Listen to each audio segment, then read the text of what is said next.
They are long, they are curvy, and they are very, very hard. They will penetrate and eviscerate anyone fool enough or horny enough to cross their path. Yes, you know what they are. The curved greatswords are back in Elden Ring, longer than ever, harder than ever. With their extremely strong damage output, the fight is going to end up quickly and efficiently, and I know some of you are going to be disappointed and would like it to last a little bit longer, but hey, it is what it is. We have a total of 9 different curved greatswords in Elden Ring, with each and every one of them being unique, hence I thought it would be a great idea to rank every single one of them for you guys. So, who do you think is going to be crowned as the hardest and longest curved greatsword in Elden Ring? Let's find out. By my curse, thy part in this shall not be forgiven. I've given thee courtesy enough. Our fathers, one and all, bear witness!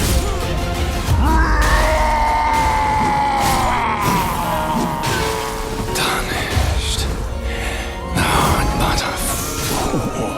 The Erd Tree wards off all who dare approach. We are all forsaken. But before we get started, there is a few things that you guys must know, and it is that curved greatsword doesn't seem to be doing anything much better than what a greatsword or a colossal sword can do. They are hard-hitting weapon with 90% of their attack being horizontal swings. They do not have access to one of the most efficient type of attack, the poke. The poke is like a jab in boxing. A jab is a fast punch that comes out with very few elements to predict its initiation, contrary to a hook or an uppercut. It is the same thing here with Elden Ring combat system. The swings, whether they are horizontal or vertical, are easy to see coming. Hence why it is so important for a weapon to have access to thrusting attack. The fact that curved greatsword, which I'll be calling from now on CGS, don't have a poke is indeed a big detriment to their viability. And you need to use an extra stratagem to outplay your opponent. One of those stratagems that I have found is to pairing it with a dagger to surprise your opponent.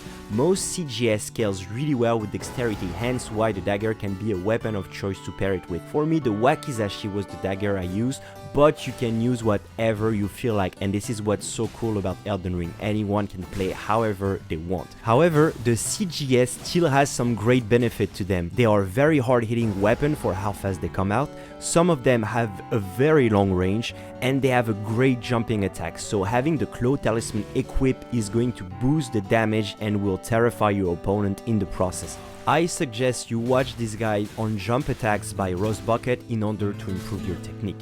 Without out of the way, let's get into the tier list, and I am not going to keep you waited. I know what you guys want to see. I will be giving you what you guys came for in presenting you what is probably the most used weapon in Elden Ring.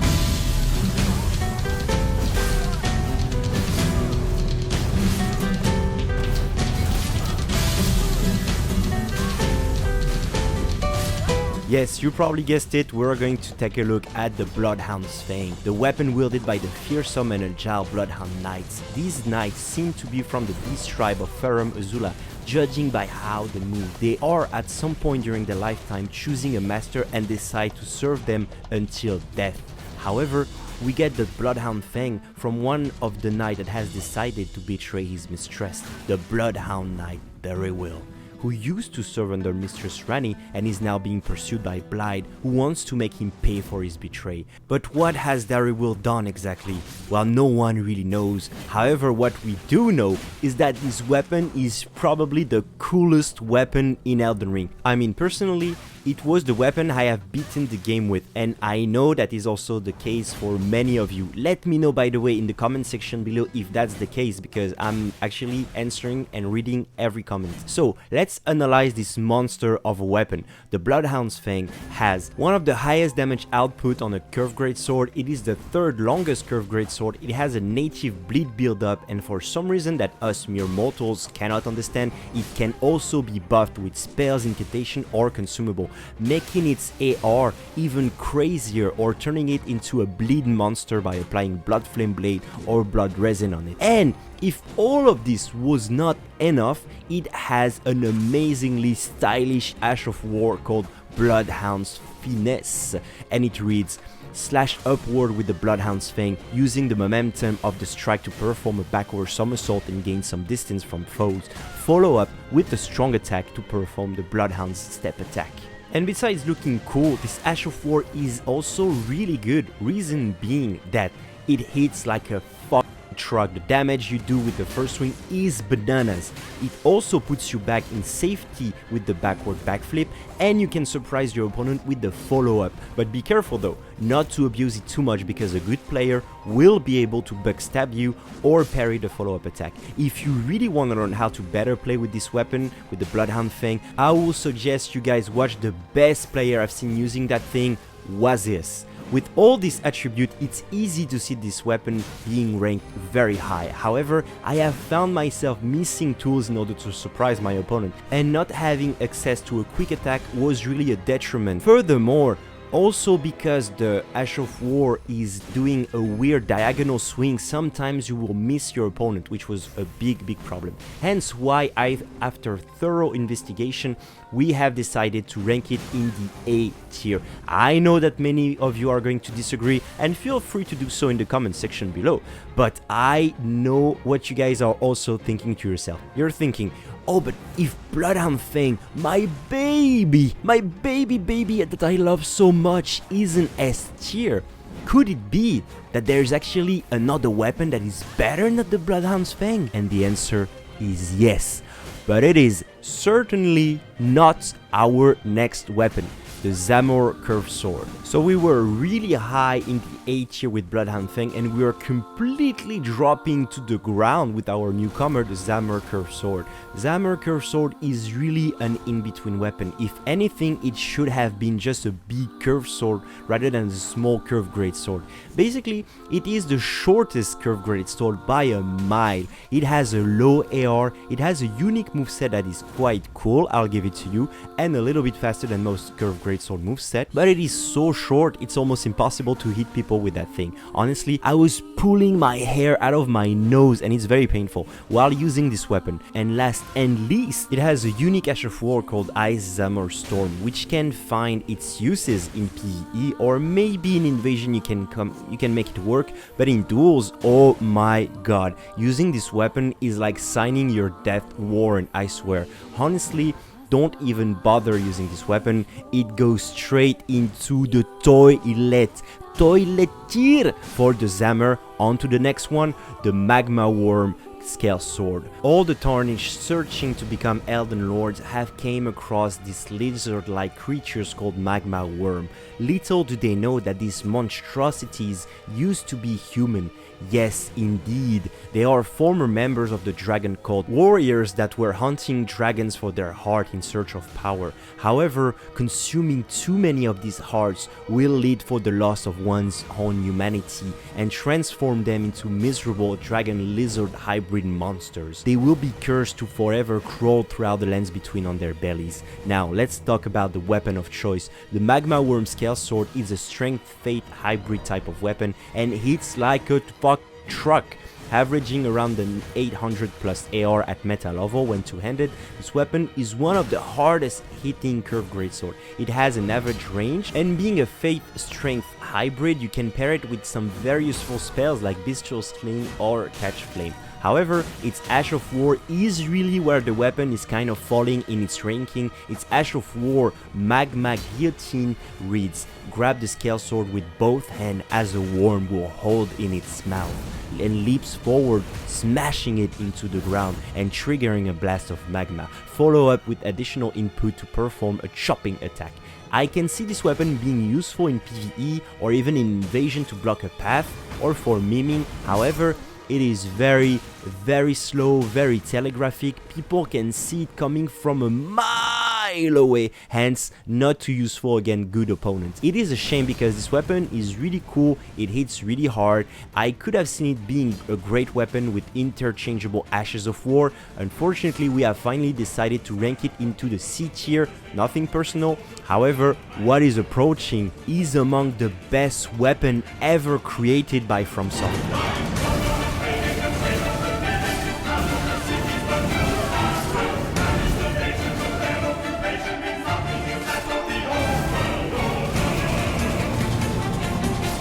Morgott's curved sword. Morgott was ashamed of being born afflicted by the Omen curse. The Earth Tree ideology was trying to get rid of all the previous paganism belief in the lands between, whether it was the worship of the moon, the fire god, the silver god, or the crucible itself.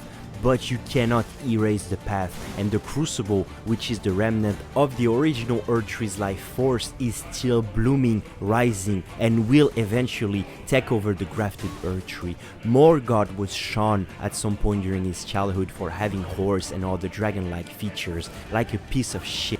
He was locked away in a cell in the toilet below the capital.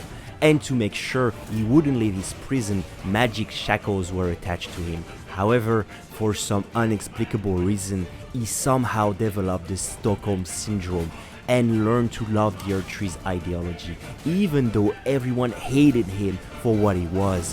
When Marika shattered the Elden Ring, Morgott, in a last attempt to maintain peace and order, formed the Sovereign Alliance with his sibling. He truly believed that even without Marika, the Earth Tree's ideology could be maintained. However, all of his siblings betrayed him one after the other, and Morgott had no choice than to defend the capital himself, disguised as Morgott, the fell Omen, so that no one would know that the king of Lindale was actually an Omen scum. Up until today, he repelled each and every assault against the capital. He even repelled the Elden Ring Gigachad equivalent, General Radon. If the capital is still standing today, it is because of him. Ashamed of his affliction, which is more of a blessing than anything else, he tried to seal away his blood into a sword that is imbued with his Omen blood, one of the most powerful blood in the lands between. And in a last-ditch effort to beat the tarnish of no renown, he finally let go and used his full power. And it is at this moment that the formless mother actually found its way, a breach into his weakness in order to manifest herself through blood flame. This sword is just phenomenal, truly a masterful expression of Elden Ring weapon crafting. Morgott's curved sword has the longest range out of all the curved greatsword in bleed build up. It has not a great AR, but there are many ways to counter that, and one of these ways is to use its greatest asset, its Ash of War, and it reads: brace, then charge forward to deliver a downward diagonal slice. The bloody trail of the late is followed by a burst of flame. Additional input allows for a follow-up attack. And what is wonderful about its Ash of War is that it gives you instant hyper armor. It has a lot of forward momentum, it deals a lot of bleed build-up, and it deals an absurd amount of poise damage, 127 to be specific on the first swing, 133 on the second swing, and about 101 for each explosion, meaning that you will poise break 99% of the player base. But wait, there is more. It is a true combo. If you land any of the hit, whether it is the swing or the fire trail, it will true combo into the rest of it. Honestly, this Ash of War isn't too far from being broken. You can also spam it until your heart's content, but it is not even over. You have an arcane dex build when you use this weapon, so you can invest a few points into Faith and have access to some really annoying bleed incantation like Swarm of Flies of Bloodbone. If you pair that with the Lords of Blood's Exaltation, and if you don't have any style, any sense of fashion, you can wear the ugly white mask for free extra damage. I personally don't wear this ugly piece of shit, but you can do it if you really want to win. This way you can negate some of the low AR of this weapon. But trust me guys, this weapon is fantastic, very versatile, adds tons of pressure with the Ash of War and the bleed build up, really the best curved greatsword in the game. Give it a try. I don't see it being used enough. We are of course putting it into the S tier, but can any other curved greatsword take the place of the Omen King as the ruler of this weapon class?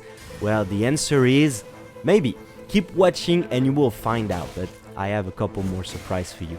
But what is certain is that the next weapon has no chance to dethrone the Morgott's curved sword. The Onyx Lord's Greatsword. Wielded by the Onyx Lords, a race of ancient with skin of stone who were said to have risen to life when the meteor struck long ago. Lore-wise, I am very sorry to disappoint you, but we have very few information about these guys. And you know what? It doesn't matter, because it's an awful weapon. Let me explain. It has an OK AR on a split damage between magic and physical, so you do even less damage. It has an average range, nothing too crazy, and a final nail in the coffin. It has a terrible Ash of War called Onyx Lord's Repulsion, which is basically an inverse version of the Ash of War Gravitas, but the Lord's Repulsion is actually slower, hence good luck landing it on anyone with half a brain cell. And it doesn't even do that much damage. Honestly, I don't need to waste too much of your time and of my time on the Onyx Lord's Greatsword. It is, of course, going into the toilet. Yes, and don't forget to flush, please. And use the little brush thingy so we don't see the stains. You know, I hate when people do that, when they don't clean after themselves. The good news is that the next one won't end up in the toilet. Please welcome the one and only the Omen Cleaver, weapon wielded by the Omen warriors, sent on the front line as cannon fodder. If the Omen survive the removal of their horns at birth, they are then used as slave and warrior to fight the most devastating and gruesome battles in the lands between. Even the weapon given to them were cursed with the deteriorating malediction through a pattern etched upon the blade in order to be able to take the sword back from them if it was judged necessary. With this, the Omens never had the chance to fight back and rebel from their persecutors. There truly is no limit to the cruelty of the Earthree's ideology's eugenics. It is simple, guys. The Omen Cleaver is among the much better curved greatsword in the game, with a very cool lore, interchangeable Ashes of War, a very good AR no matter what infusion you choose, and a unique R2 guillotine-like attack. The Omen Cleaver is a cool, reliable weapon. Maybe there's something I'm missing here, let me know in the comment section below, but unfortunately nothing too special can be said about it. It is just a good weapon, so we've decided to rank it into the B tier. Unfortunately, the next weapon, the Monk's FlameBlade, is basically a weaker version of the Omen Cleaver without the special R2. The Monk's FlameBlade, honestly, I don't really understand the point of this weapon. It's short, it has a low AR, and really nothing special can be found on this weapon. It is just inferior in every way to the Omen Cleaver. Let's just put it into the D tier and let's call it a day. On to the next one, the Beastman's Cleaver. Wielded by the beast which live in crumbling Farum Azula, the cleaver symbolizes the evolution of the Beastman to a new plane of intelligence. We can tell it's a proof of the evolution of Beastman society, since the cleaver is made out of iron, and the Iron Age is the final epoch of the three-age division of the prehistoric and proto-history of humanity in real life. The Beastman's Cleaver really seemed like a missed opportunity in my opinion, because contrary to its curved sword counterpart, which has a special jumping attack which mimics the movement of the Beastman and allow for true combos, the Beastman Cleaver doesn't have anything particular to it. It is just a very standard curved greatsword with a very low range but a huge power, bananas damage. I mean, when you get hit by the Beastman, you just wish you were dead, you wish you were gone, you wish you were not playing the game, you wish you would unplug and call your mama. The Beastman's Cleaver is really the Mac Tyson of curved sword. However, its lack of range is really too much of a detriment for a class of weapon that is already struggling to hit people. And for that, we are ranking it into the D tier. However, I know something that is not short, that is very hard, and of course, very curvy. Please welcome the last weapon on our list, and what I consider to be the best regular curved greatsword, the Dismounter.